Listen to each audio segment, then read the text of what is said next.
Lo qual que tem rol de DTI para que essa aqui é agora considerar bedrijfsongeval, assim que tem trabalhador que está acidente laboral, logo nós ponemos assim aqui, nós temos bedrijfsongeval e DTI agora ingeschakeld para fazer nodige onderzoek bij essa aqui.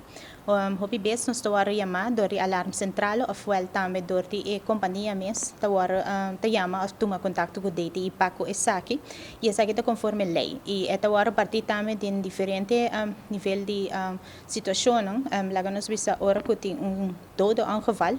DTI minister waren ingeschakeld para nos por hacer nodige onderzoek. Si DTI no waren ingeschakeld, nos no lo por hacer onderzoek paco esaki e lo queda na das betreffende bedrijf também. Lo qual não que nos tawak ora de onderzoek op viaja, tawak kiko tur por a passa, kiko a passa, kiko ting na bewijzen, também hacer getuigen verhoor, kutur e parte ng aki. Pero si eta também ku esta que é a responsabilidade é dono de trabalho para ter em conta que a segurança de seu trabalhador.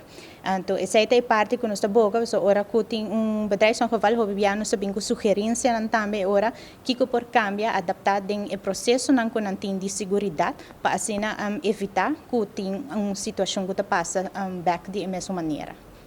Awo truck bosa revisa documento ng kaba de truck kunan lo porting on the side na base de número de truck etc.